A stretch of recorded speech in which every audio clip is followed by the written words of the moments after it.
เข้ามาสวนพี่น้องมื้อนี้เขาเจ้าขนไม้เนาะมางแล้วก็มาขนไม้บ่ว่าหยังมาส่องเบิ่งพี่น้องว่าเขาเจ้ากองไว้ใส่เนาะถ้าเขาเจ้ากองบ่เป็นระเบียบนี่มันยากพี่น้องบ่ได้เฮ็ดแล้วมันยากเนาะก็เลยมาเบิ่งนำเขาเจ้าอันนี้เป็นแป้นพี่น้อง เป็นแป้นเนาะแป้นที่ปูอยู่เทิงเฮือนนั่นล่ะเนาะเขาเจ้าแยกเป็นชิ้นเป็นส่วนให้ได้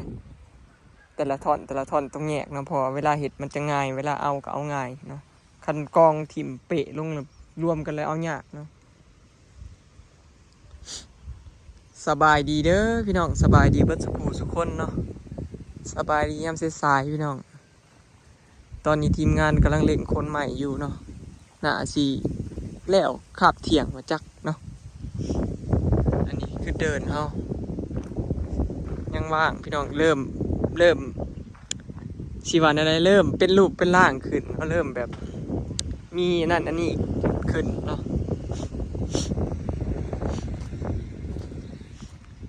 อันนี้ก็ไม่อีกอันนะพี่น้องเขาเจ้ามากองไว้นี่สรุปบ่ได้แช่น้ำซ้ำพี่น้องตอนแรกบอยมาสิไปแช่น้ำเนาะแบบว่าให้ปวกนี้ออกนะเขาเจ้ามากแล้วแต่บ่มีปวกพี่น้องเขาเจ้าก็เลยบ่แช่ก็ได้มีแต่ปัจจิเห็ดก็มีแต่กบเซาะไม้เซาะไม้เห็ดไม้เซาะให้มันเกลี่ยงนะปวกมันลงแล้วเขาเจ้าพอบอยฉีดยาขาปวกตอนนั้นเนี่ยเด้พี่น้องแล้วก็ทายากันปวกแล้วก็เลยปวกมันก็เลยบ่มากินตัวนี้แล้วมันก็เลยใหญ่ไปเพื่อนนางพุ่นอันนี้คืออันค้างเขาจะเอิ้นค้างจะแยกเป็นชิ้นเป็นส่วนให้ม่วงเป็นหมากเลยได้พี่น้องนี่ไก่สิได้กินสมหมักม่วงแล้วจ้านี่ไก่แล้วพี่น้องพออยากม่วงแต่เฮิงนั่นต้นนี้ผัดบ่เป็นซ้ำบ่จับซ้ำเป็นดอกซื่อๆแล้วก็บ่จับมันแตกยอดให้ต้นนี้ผัดนิดหน่อยมันเป็นหมากพี่น้อง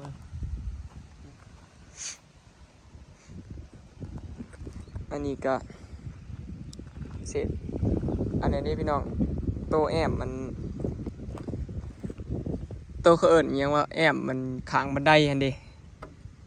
อยู่เทิงเฮือนเคินใหม่อิหยังแหละยังงามเบิดพี่น้องบ่ว่าสิใส่ไม้อันเก่านี่แหละเฮ็ดเฮือนใส่กระเบื้องอันเก่าเนาะใส่ไม้อันเก่าต่างแต่บ่ว่าสิทาสีให้มันงามพุ่นนะพี่น้องให้มันเป็นแบบสีคล้ายๆคือบ้านทรงไทยนะสีเหลื่อมๆเงาๆนะเนาะนี่แหละเฮากับบ่ได้ใส่ทุนร้ายเนาะเฮ็ดเรือนก็ใส่ไม้อันเก่าเนาะเพราะว่าคันเฮาซื้อเฮ็ดโครงเหล็กใหม่เบิดนี่ก็เบิดหลายพี่เนาะถ้าใส่โครงเหล็กปุ๊บเฮาก็ต้องได้ซื้อสังกะสีอีกเด้นั่นแหละมันยากตรงนั้นมันได้หลายอย่างก็เลยแบบใส่อันเก่าเนาะใส่หลังคาก็ใส่กระเบื้องอันเก่าเพราะอันนี้มันก็ยังดีเบิดเด้พี่เนาะต่างแต่ว่าบ่ว่าสิเฮ็ดคือ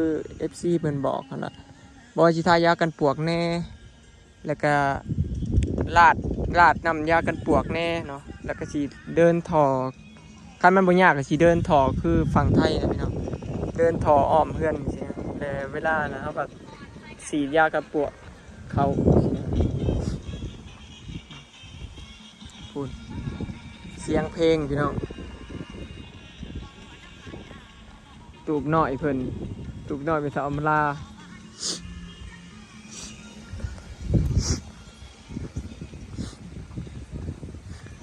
อันนี้ก็เขาเจ้ากองไว้บ่ได้เฮ็ดเฮือนใหญ่ซ้ำเก่าดอกพี่น้องน้อยกว่าเก่าเนาะ2ห้อง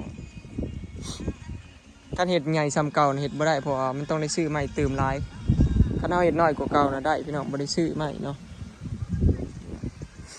ไม้แต่ละอันน่ะดีเบิดพี่น้องที่มางลงจากหลังคาน่ะ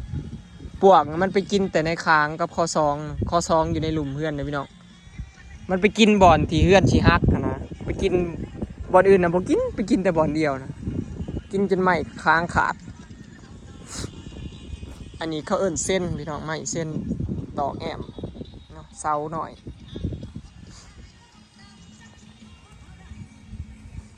เสาหน่อยอันนี้ในประเทศคือสิบ่ได้ใส่ดอกไม้เนาะอันหน่อยเพราะว่าบ่ได้เฮ็ดเกาะออกมาหลายคือสิได้ใส่หน่อยเดียวคือกันเนาะอันนี้สลอยซื้อมาปลูกอันต้นอันเนี้ยแก้วมังกรแล้วบ่ได้ปลูกซ้ำยามนี่มันยันตายฮะงานหลายพี่น้องช่วงก็บ่ค่อยว่างเนาะอันนี้ก็ห้องน้ำนี่ก็ว่าสิให้เขาเฮ็ดให้เลยพอถ้าเริ่มบ่ว่างพี่น้องหลายอย่างบ่ยังหาสร้างเพราะว่าจะย่านมันเจือนนี่พี่น้องคันเฮาปะไว้หึงแล้วมันโฟนฮอดยามฝนแล้วมันสิเจือนลงเด้คันเฮาบ่เผาก่อขึ้นเนาะคันเฮาก่อขึ้นแล้วไว้บ่สิฝ้าวเฮ็ดบ่พาเฮ็ดโต้งน้ำเนาะพี่น้องบ่มีเงินเฮาก็สิก่ออ่างสวมโถส้วมไว้ซะก่อนเนาะก่อขึ้นมาไว้ซุบซามฝนตกมามันก็สิได้บ่ได้ไหลเจือนลงเนาะนี่แหละพี่น้องสวนเนาะอันนี้ก็คลองไส้ไก่ของบอยเองมาขุดไว้พี่น้องขุดไว้แล้วผ่าตั้งเดี๋ยวนี้ให้เอื้อยสลอยสั่งให้อยู่ไทยเนาะให้ปลาเลี้ยงสั่งให้บอยวัดเรียบร้อยประมาณ 3,000 กว่าบาทพี่น้องมันมีหลายขนาดเนาะความหนาบอยเอาหนากลางมันมีตัวหนึ่งมัน 4,000 กว่าบาทแพงโพดพี่น้องก็เลยเอาตัว 3,000 กว่าเดี๋ยวก็สิปูนี่แหละก็สิปูแล้วก็สิปล่อยปลาเลยเนาะประมาณทิศนี่แหละจังสิได้ผ่าตังคิดว่าเนาะต้นใหม่บ่อ้อยจ้ะมันอยากตายดินในนิทมมันหลายอย่างแห้งพี่น้องในปีนี้ปู้สุดยอดเนาะมีแต่แนวเห็ดแลนหน้าแลนหลังอยู่อันนี้กระตูบบอยสั่งเล็กมาเรียบร้อยอันนี้ก็สั่งเล็กมาเรียบร้อยสั่งสีมาเรียบร้อยสีน่ะก็ซื้อมาแล้วซื้อสีขาวพี่น้องยังคิดอยู่เด้อว่าสิเปลี่ยนสีใหม่ไปหรือใดๆเนาะยังคิดอยู่พี่น้องตอนนี้ FC เป็นบอกว่ามีสีเท่ากับงามสีดำกับงามกว่าเปื้อนบอยก็เลยคิดอยู่สิเอาสีอย่างไรอันนี้เล็กเฟดพี่น้องเอาไว้จอดเป็นคาเสารอบก่อนเขาลงให้บกครบ แล้วเขาไปแบกให้อยู่เพื่อนลืมซื้อมันพี่น้องอันนี้เล็กเฟดเนาะเฟดบ่มีข่าวพี่น้องเป็นสีนัวบ่เลยเอาเล็กใหญ่นี่เห็นเป็นข่าวบ่เลยเนาะประมาณแบบกว้าง3 เมตรยาวเลิก3 เมตรเนาะกว้าง3 เมตรเนาะตูบหน่อยให้พัตเลินเห็นให้อันนี้ก็จังว่าคิดอยู่ว่าสิเฮ็ดตัวเฮือนตัวนี้หรือว่าสิเฮ็ดนี่ก่อนอันนี้คือสิละอันตูบน้อยเฮานี่คือสิผักไปซะก่อนพี่น้องเพราะว่าสิได้ให้พัตเลินเฮ็ดตัวเฮือนให้ก่อนเนาะเดี๋ยวถ้าเบิ่งสร้างอันบ้านน้องบัวที่มาเฮ็ดหลังคาให้บ่อ้อยนี่ก็ประมาณเขาสิมาวัดให้มื้อแรงพี่น้องว่าสิใส่เหล็กเท่าใดใส่เหล็กหลายปานใดเนาะใส่ทุนเท่าใดคาดกะว่าเพื่อนหลังนั้นเบิดบ่หลายบ่อยก็สิตีเพดานเลยเนาะเพราะว่าได้เฮ็ดเฮือนพร้อมกัน2 หลังเลยพี่น้องปีนี้เนาะเพราะว่าไม้ที่เฮากองไว้มันก็คันเฮากองไว้ในนี่น่ะปวกกินเบิดเด้อพี่น้องคันเฮาบ่เฮ็ดเนาะปะบ่ได้ประมาณ3 มื้อนี่3-4 มื้อนี่มานี่เห็นรถปวกมาจับแถวไม้นี่พี่น้องไว้เท่าใดปวกนี่คันเฮาบ่เฮ็ดเนาะมันก็เลยเป็นแบบบังคับเฮานะอีหยังก็บังคับเฮาอยู่พี่น้องเฮือนหลังนั้นก็เฮ็ดแล้วต้องมาเฮ็ดเฮือนหลังนี้อีกเนาะมันบังคับแฮงเนาะมันแบบหนักเลยพี่น้องเฮาบ่คือเฮ็ดเฮือนใหม่เนาะถ้าเฮาเฮ็ดเฮือนใหม่นี่มันบ่หนักอันนี้เฮาเสียหลายเด้เฮ็ดเฮือนบ่ก็เลยย่านบ่มีงบเฮ็ดเพราะว่า1ก็คือ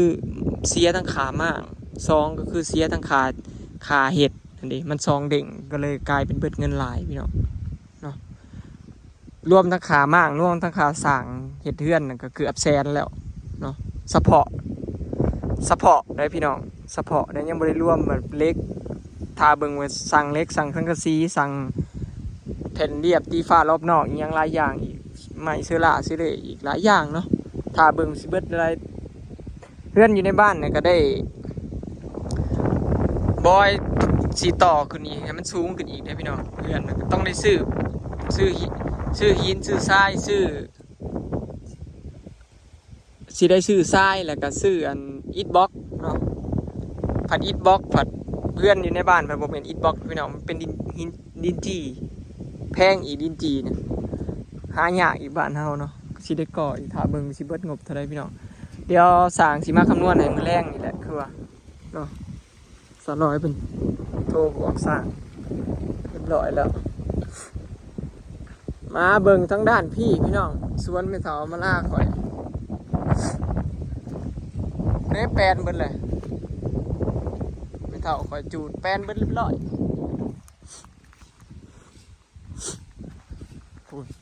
แต่ละมือเพิ่นกันนี่แหละพี่น้องเขาสวนนี่แหละไม่เท่าข่อยนะบ่เคยบ่ได้ข่อยไปใส่ดอกเบื่อเด้ใส่ไก่บันไลนี่เฮ็ดเสร็จนี่จ้างเล็กน้อยคนละ200-300เพิ่นก็ยังบ่เป็นอันเดียวอยู่บ่ได้เห็ดน้ำเขาเฮาเห็ดน้ำเขาเลยเล็กน้อยเขาบ่จักเลยเขาบ่เห็ดน้ำเขาจ้างบ่จบบ่สิ้นบ่เฮ็ดมาเฮ็ดเองสิถ้าเกิดคือมึงว่าอันน่ะของมึงน่ะมันเจือนได้ถ้าบ่เฮ็ดเหยียบเนาะนี่คือของเฮาน่ะผ่าน่ะคือสิปลูกขึ้นมาพี่พุ่นน่ะปลูกให้มันสูงกว่าผักนี่บ่เจ้าก็ต้องปลูกขึ้นมาสูงกว่าตัวนี้อยู่แล้วพะยีไปปลูกเสียวน่ะมันก็เลือดพี่น้องวัดตะผิดฮอดผูก7 เมตร7 เมตรความยาวน่ะ40 ปลายเมตรเขาเห็นเขาลงคลิปเขาบอนโค้งเนี่ยเขาพับผาเขาพับเงินก็เบิดสิเป็นคือซีมอนพันไส้ว่าหั่นแล้วซื้อปลากินบ่ดีกว่าบ่ผ่าตังกับแพงพี่น้องบอยสั่งแล้วหนาสุดน่ะ 4,000 กว่าของเฮานะท่านนะของเฮานะถ้าแม่นเอาตัวนาลีรอน่ะ500ไม่ค่อน 4,000 กว่าบาทเกือบ 5,000ของกูบ่10,000 ปลายของเจ้าห้วยคันเอานาสุดน่ะก็สิ10,000 ปลายพุ่นแล้วยาวชั่วโมงมึงน่ะ3 เท่าผู้เบิ่งนั่นนี่ของเฮาน่ะก็ยัง 4,000 กว่าผู้ของเจ้าก็บ่เอานาแห้งเนาะของเฮาก็บ่เอานาแห้งเอาตัวราคา 3,000 กว่าบ่ได้เอานาแห้งมัน 4,000 กว่ามันแพงบ่ไหวพี่น้องก็แม่เลี้ยงปลาขายก็จักยามได้สิได้ทุนยืนจ่ายก่อนป้าอ้อยมันบ่มีออกซิเจนได้ฮะมันกันผ่ากันนั่นต้องปลูกผักปลูกป่าลงปลูกผักลงไปก็เฮาสิปลูกใส่บัวเอาบัวใส่กระถางนั่นลงไปตั้งกลางน้ำนั่นผาหยางเฮามันต้องเฮาต้องเลยกระถางใช้กระถางหยางดิซื้อกระถางยางเลยก็ไปเอาบัวไปตั้งลงแต่มันบัวในน้องเฮาดิบัวในน้องเฮามีออกซิเจนกับอันนั้นเด้อีหยังเกาะที่เฮาลกอยู่นั่นเด้อันนะที่เฮาลกหญ้าตลอดนะอีกอันหนึ่งนะเจ้าเฮาลืมไปซื้อมันนะพักหนอกมันอีหยังวะพักอีหยังเกาะที่เฮาทิมเนี่ยหน้ามันมีอันนี้เนี่ยนะพักตบนั่นผักตบมันลอยเนาะจะได้แบบบ้านเฮามันไปหาเท่าไรจำบ่ดีคืออยู่ไทยผักตบจำนี้ผักตบมันพูตามน้ำอ่างจะคิดไปหาซื้ออะไรเขาอยากใส่ทั้งบ้านพี่น้องทั้งบ้านนางเราบอกเคยมีเลยผักตบอันนั้นพี่น้องผักตบตามห้วยตามคลองนะพี่น้องกับข้าเจ้าว่าให้ปลูกผักบงใส่น้ำเด้ผักบงแก้วเอาขึ้นมานี่แต่ผักนี่นะฮะบ่ต้องสไลด์ลงให้เบิดนี่เด้เป็นบอกประเทศก็เป็นคูนเด้คุณเชื่อปลูกผักบงผ่าคุณเชื่อมันเลยอยู่นี่น้ำให้กระเลิกประมาณนี้เนาะน้ำขึ้นมาประมาณนี้และเอาปลูกผักบงมันอยู่ในน้ำเนี่ยดิมันจะมันลอยลงไปนี่ข้าเจ้าก็เอาดินมาถมอันนี้เด้ถมแล้วกับเน็บผักบงใส่โอ้ยพี่น้องปัญญาพลยันน้ำอิเล่อยู่นี่ก็เสือพลสีให้ เขาเอาขี้ดินใส่กระสอบแล้วมาติดหนาออกทำมันชูก็หนาดินได้น้ำพ้นน้ำไหลลง บ่อันนี้เวลาเจ้าถมเวลาเจ้าเอาผ่าตั้งลงแล้วเนาะเจ้าเอาดินมากบแม่นบ่ให้มันดินที่กบนี่ให้มันสูงกว่าตัวนี้ มันจังสิบ่ดินไหลลงแล้วน้ำแดงอึมตึมนะฮะ เอาขูดดินมากบใช่ไหม กบให้มันสูงกว่าทางนี้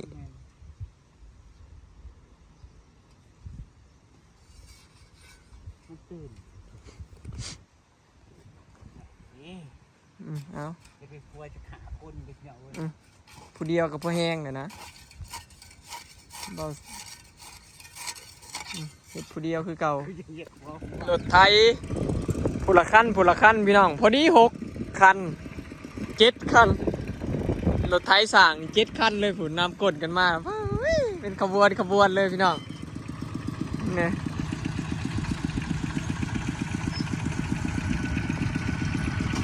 พอน้องเมยน่ะแก่เซา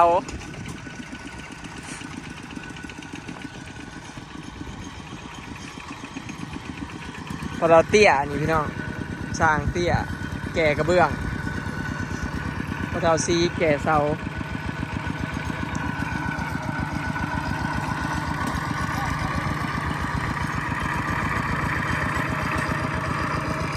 เบิดแล้วพอเท่าเบิดแล้วเอาไว้แถวแคมป์ผุนแล้วบัดเห็ดบัดซุ่มเฮาเห็ดนะเฮาเห็ดอันนี้เฮาว่าสิขึ้นไปตัดอยู่เทิงเลยบ่ริวเฮาสิขึ้นไปตัดอยู่เทิงเนี่ยตอนเอาเป็นหูอันนี้ก็แป้นพี่น้องสร้างเห็ดเฮือนให้ก็คือสิสร้างนี่แหละพี่น้องนี่เขาบ่เฒ่านี่แหละเห็ดให้ก็ได้เฮือนก็สิจ้างกับเจ้านี่แหละแก่แล้วมั่งให้แล้วก็เห็ดให้คืนอีกบ่คุณบ่เฒ่าค่อยแก่เซา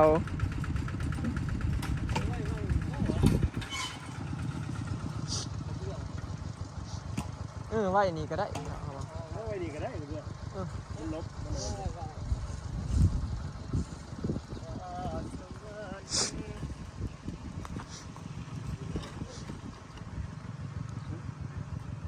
ถือว่าไว้เด้อพี่น้อง4 มื้อเพราะว่ามีแต่คนชำนาญเขาเจ้าถนัดมากเนาะบ่ต้องห่วงสร้างเฮานั่นกำลังพี่น้องกำลังสิแล้ว ทีมงานข่อยเป็นอะไรคือหลองซองหลังแสงอยู่เดี๋ยวนี้ฮะไปรับได้นอนกลางค่ำกลางคืนเด็กหน่อยเอ้ยเท้านะก็เจ็ดจ่อยติดเหล่นลายสิเอาเงินเดือนให้ไอ้เด็กๆพี่น้องเนาะลายมือแล้วบ่ทันได้ให้เพิ่นอันนี้ของพันไซอันนี้ของซีมอนเอาอยู่บ่เดือนนี้นะหรือว่าเอาถ่าไปเอาเดือนหน้ายังได้ลายอยู่เนาะอันนี้ของซีมอนเอาอันนี้ติ๊บเอาให้เจ้าอีกนี่ติ๊บเอาอีกติ๊บตื่มใส่กันอีกพอบ่พออยู่พอแล้วแม่นบ่เอาอีกอยู่นี่ซิมอนมันใส่เอาอยู่บ่แก่งหัวเอาให้ติ๊บอีกเอากูให้พิเศษอีกเอาเอาให้ติ๊บต่อไปอีก ไปพอกับแม่ซื้อไปใส่สรุปแล้วยังอยู่พี่น้องยังไม่ได้เบิร์ดเด้ยังอีกเบิร์ดมือบ่นี่หลายเติบอยู่เอาบ่ให้ชุดเจ้ารูปดอกแกให้ก็ได้แกแล้วชุดเจ้าก็เห็ดเขาสิจ้างเจ้าเห็ดต่อนี่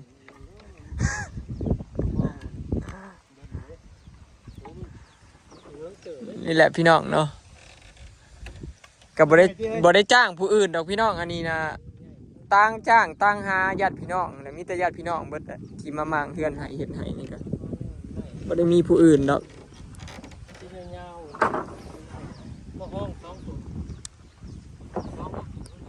โอเคเนาะพี่น้องทริปนี้ก็สิขอเก็บภาพบรรยากาศสำนี้เด้อเนาะพี่น้องเขามาซองเบิงสร้างคนใหม่มาไว้เนาะว่าไก่สิแล้วหรือบ่เนาะคือสิได้อยู่กับทีมงานสร้างเบิดมื้อพี่น้องมื้อนี้เนาะจังได๋ก็ฝากเบิ่งคลิปนี่เด้อพี่น้องอย่าเบื่อเด้อเนาะคันว่าลงแต่คลิปคนใหม่ก็ได้เพราะว่ามื้อนี้คือสิเบิดมื้อเนาะบ่ได้ไปไสดอกเนาะแต่ก็แวะมาเอาเงินเดือนให้เด็กๆเนาะบ่ได้ให้อันนั้นเงินออกแต่เฮิงแล้วนะยังฮักก็สิให้ โอเคเนาะพี่น้องไปแล้วสบายดีพอกันคลิปหน้าเด้อพี่น้องฝากเป็นกำลังใจเบิ่งคลิปเบิ่งโฆษณาให้เด้อพี่น้องเนาะพูดมาอีกแล้วคันหนึ่งโอ้ยแก่ไม่เง่าวซ้ำผู้ป๊าดเราเห็น แต่ป้าหอยแดงบ่มีผู้กล้าครับไม่เงินบ้าน โผดโพ ให้มันดี แก่ลายดีรอ ยัง